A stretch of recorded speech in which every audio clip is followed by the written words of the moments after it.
Blessed afternoon. This is Natural, coming to you from the lovely island of Grenada. Welcome to my channel.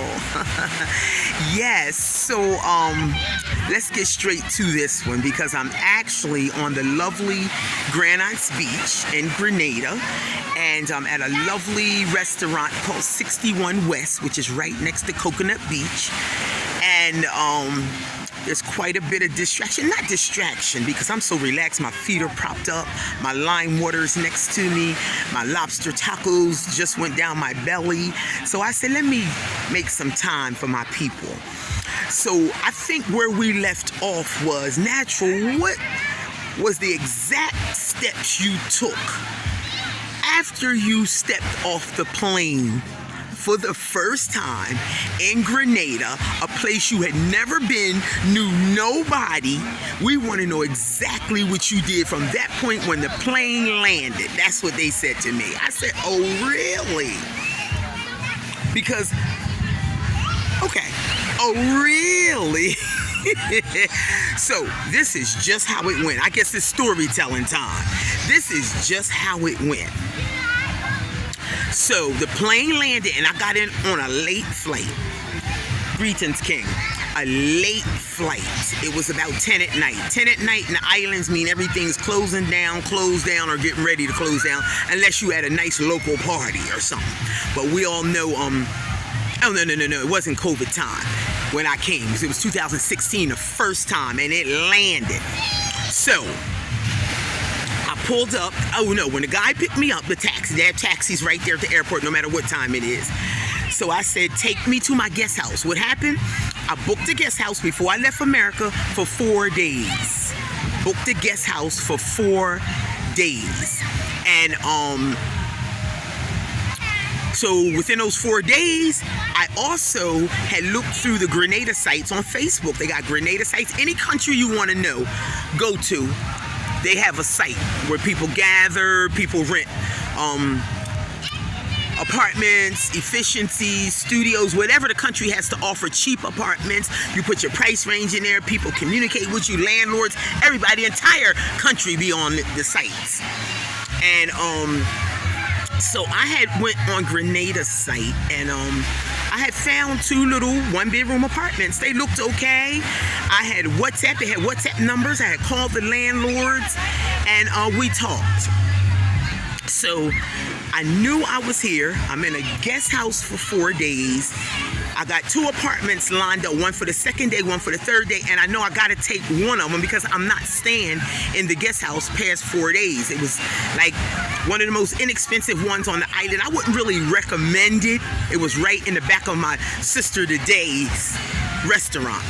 Didn't know she was going to be my sister when I got here, but she is today. So, pulled up on the side of my sister's restaurant. Didn't know my sister. A restaurant that was getting ready to close. I tell you, about 10 o'clock at night, and that's the time she normally closes. So, I was starving because I had said to the taxi driver, I've been on that plane, and I said, sir, we in the islands. I know it got to be some people cooking on the side of the road. I didn't care what it was. I was hungry, and it was nobody. He said, I don't know. I'll see it. I said, if you see anybody, pull over with a grill or anything outside. Wait a minute, mosquito, bug, something. I said, pull over, no matter. We got all the way to the hotel, and there was nobody. So he pulled up to the guest house. It's a guest house, and it's right next to Patrick's local home-style restaurant on Lagoon Road. I know all this stuff now. And I threw my bags in that room, paid him his money, and I said, wait a minute, I gotta run. I seen her girl lock her gate. I seen her dimming her music down, dimming her lights down. And I said, wait a minute. And her son, we laugh about it today because her son was like, Mom, who's this crazy lady? I'm like, wait a minute. They seen the taxi driver pulling up because they all close to each other. I said, ma'am, I'm hungry. You gotta feed me. I see you great clothes. You gotta feed me. And she said, have a seat. And she fixed me up something really, really nice. I can't remember what it was, but I slept well because my belly wasn't empty. So I said, sis, I'm coming here for breakfast in the morning. She said, okay, sis. I said, what time? She told me what time. and I was there. Now, when I came that morning, I got up and I went for my breakfast. And I said, wow, sis, I'm going to do breakfast here for the next 4 days because I'm in this thing, unless I take one of these apartments.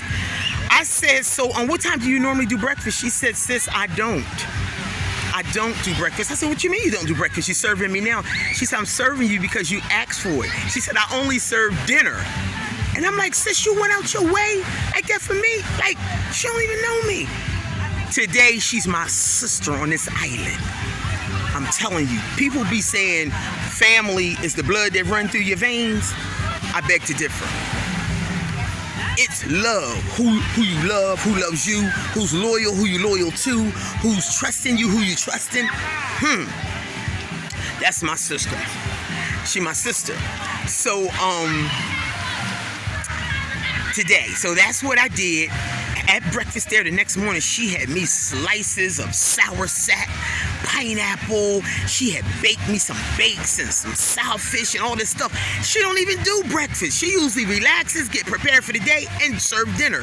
Well, today, she's serving breakfast, lunch, and dinner. Yes, and we're going to have, I'm thinking this is another video. I'm so sorry.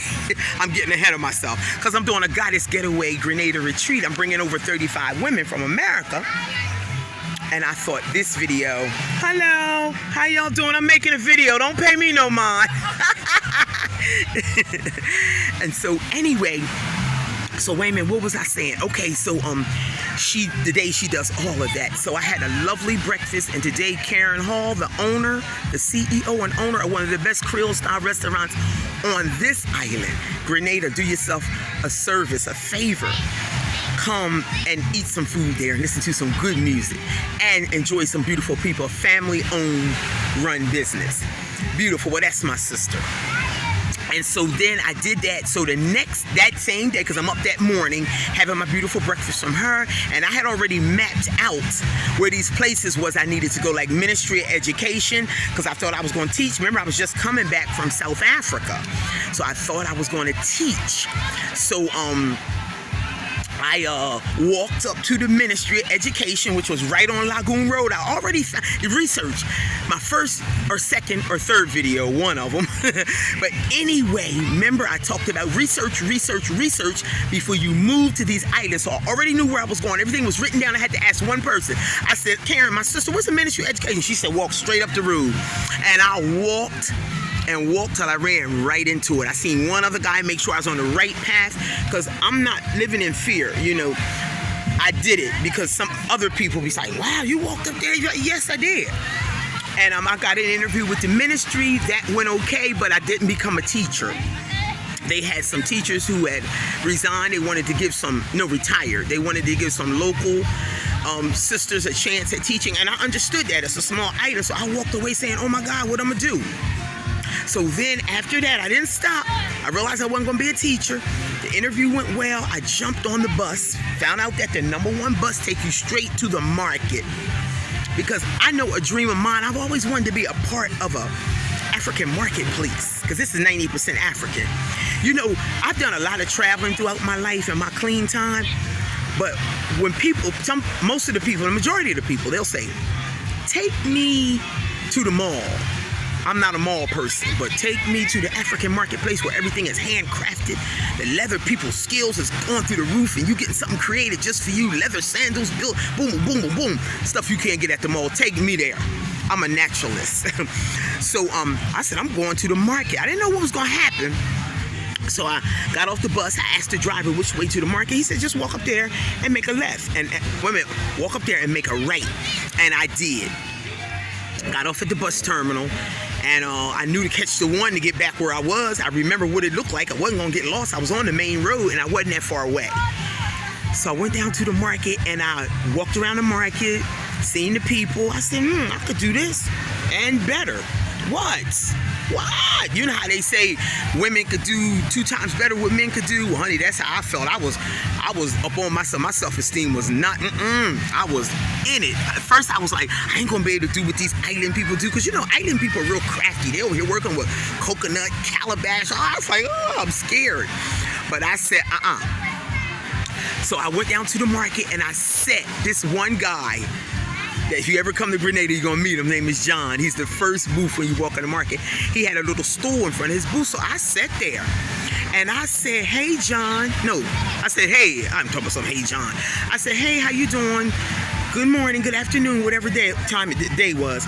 He said, hey, who are you? And we introduced ourselves. We've been cool ever since. That's my boy. He get a little drunk and get on my nerves, but that's my boy.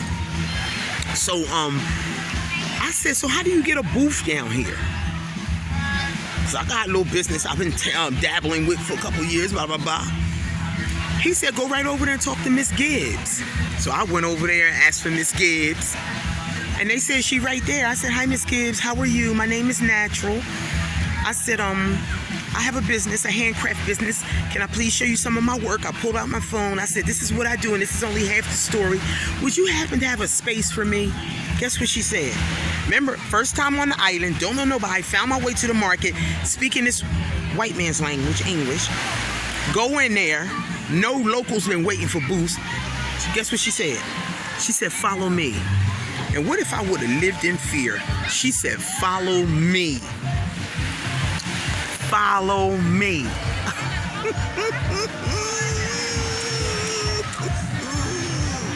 I done had my booth down the market since 2016. Yes. Booth number 42, Island of Grenada. Come. I'm going to share with y'all different things I do. All under one entity, one umbrella, but I'm going to share with you different things I do on island. I didn't get hired by the Ministry of Education, but I teach every chance I get. I do sewing lessons. I do hand art craft workshops. I teach whatever I want to teach. I have taught English. I have taught extra lessons. I do whatever I want to do. I create it. You know what I used to do? I used to watch people with master degrees or double master degrees like I'm Grade B. And I used to say people like that need to have their own businesses. Never thinking one day it was going to be me, double mastered. Anyway, I ain't got my second one yet, but I'm 8 weeks in the second one. But all I'm saying is don't live in fear, people. Don't live in fear. You got to ask for what you want. A closed mouth can't get fed. I've learned these things. You go up to somebody. And so I've talked to people since I had my booth, like my boy. Me and this one guy, we became real close, my king man. He said, when he first met me, he said, you got a what? A booth? How you get a booth down at the market? I said, yeah, I got one. He said, I've been on the waiting list for 6 years, Natural. He said, Miss Gibbs and my mother went to school together. They best friends. We from the same village. And he couldn't understand that shit, and I couldn't either. I felt bad.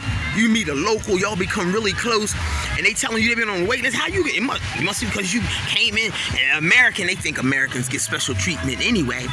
And I said, no, King, I'm so sorry. And then another guy said, y'all back again? Yeah, I'm going back to the job, you know? All right. Have a blessed one. I'm doing my video now. All right. Okay, so I ran into somebody else and said, you got a what?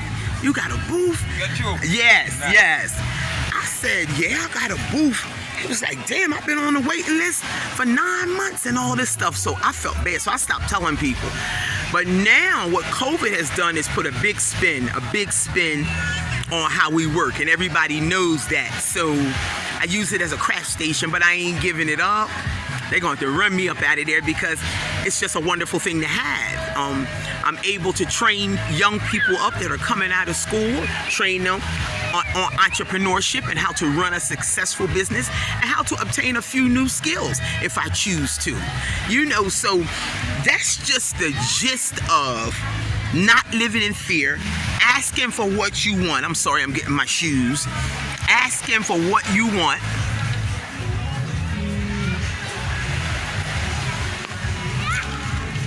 Asking for what you want and remembering a closed mouth cannot get fed. So that's exactly what I did the first day. No, the second day, because I got up for breakfast. I told you what, the first and second day. I pulled up late, went inside, begged somebody for food. I mean, I paid them. That was great clothes. And today, these people are my best family members. I'm saying it like that. They ain't no friends, they family. They family. And when y'all come, y'all will meet them. So anyway, ask some questions. Please like, please subscribe, please share, because I want to continue this journey with you all. And another thing that I'm noticing, this is what I'm noticing. Like when I share the video, so it goes on my Facebook page. Oh, no. Or I'll share it inside your box, inside your messenger box. I've noticed y'all are just liking it from Messenger. No, you have to open it up, watch the video, like it, and subscribe, the red button, and click on your notification bell so you can know when I'm coming next, because I'm about to have some good ones. I'm about to tell you how to get up, leave, move foreign, alone, solo by yourself. I just gave you part 1, solo by yourself, and sustain yourself and not be fearful. There's a lot of people want to know how to do this. And for those that are just watching for the information, I'm glad you're here. Please like, subscribe, and share. Love and respect, people. Until next time.